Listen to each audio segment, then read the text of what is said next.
said we are not levying this tax to a certain section of Kenyans.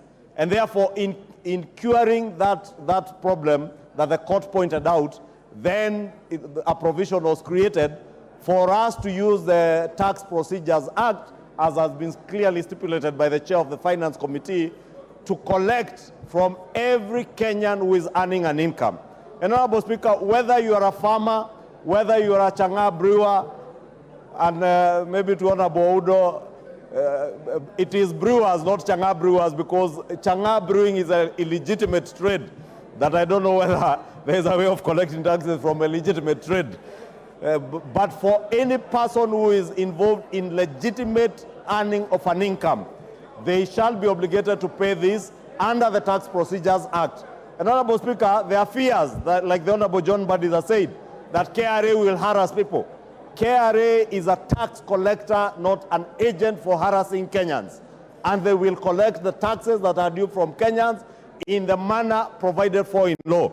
Finally, Honorable Speaker, and I think is also an issue that you addressed when I think Honorable Junet or somebody else objected to the beginning of the debate on the question that appears on the memorandum of objects and reasons for this bill. Honorable Speaker, you put it so well that the memorandum is a storyline. Is a storyline describing what the proposer of the bill thinks of his bill.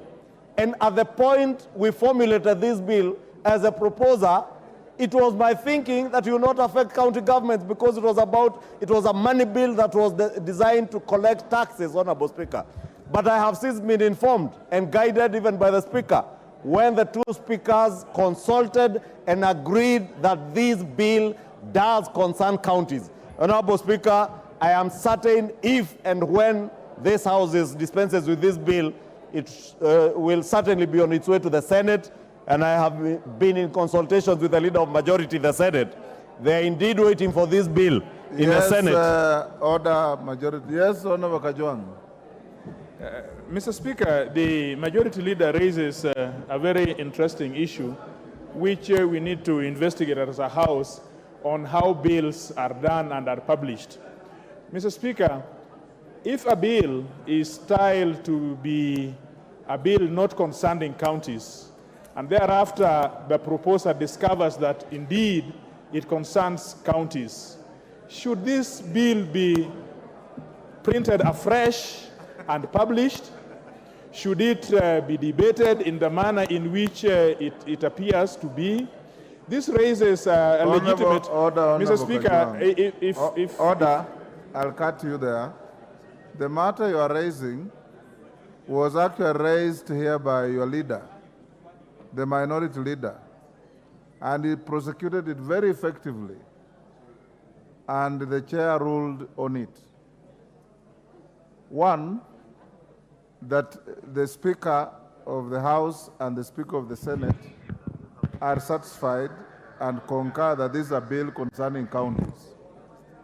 Two, that whatever is in the memorandum is something that will not find itself in the body of the law when you pass it. Three, that at committee stage you can amend anything including the memorandum to expunge any offending words that tend to indicate either impliedly or expressly that the bill does not concern counties, because it does. And it was all agreed by both sides that this bill concerns counties, and from here it will go to the Senate. So if you had been here when Wandai was contributing, you wouldn't have raised that point of order. Thank you, Honorable Speaker. I was hoping, Honorable Speaker, you would tell the Honorable TJ, give him the same response you gave to the Honorable Nyikal, that is also suffering from being absent from the House. Yes. Because that is a matter that was indeed canvassed, and you made a very reasoned ruling on the matter. And indeed, as I was indicating in conclusion, Honorable Speaker, this memorandum, as the Speaker directed, if anybody desires to amend the memorandum or my storyline of what the bill is about, you are at liberty to amend it when this bill comes for third reading.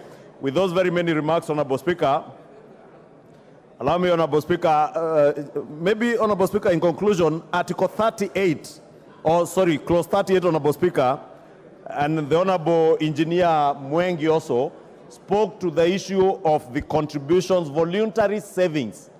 And to an extent, he confused the voluntary savings to voluntary contributions into the fund. And the voluntary savings referred to under clause 38 refer to savings towards contributing a deposit.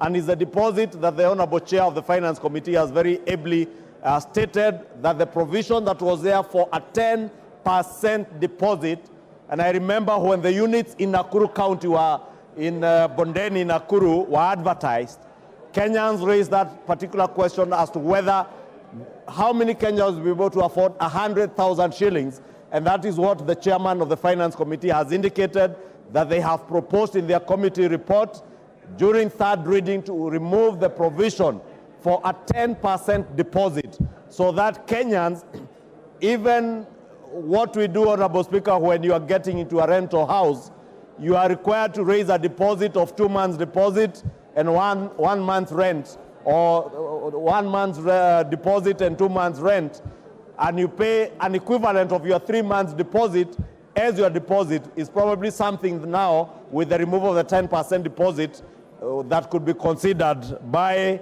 the people who will be selling these houses under the fund. Honorable Speaker, with those very many remarks, let me conclude by saying that this bill is not just about a levy. This bill is not just about houses. As I submitted when moving, this bill is about provision of jobs for millions of our youth who are languishing back in our constituencies without jobs, and plead with all of you to vote for this bill. And voting for this bill, honorable members, you'll be voting for jobs. I will wait to see, Honorable Speaker, how many of us here will vote against jobs for Kenyans, jobs for Kenyans, jobs for your constituencies. This bill is nothing other than about jobs, jobs, jobs, jobs, jobs, jobs for your constituencies. Vote for jobs. Vote for employment. Vote for homeowners. Vote for wealth creation.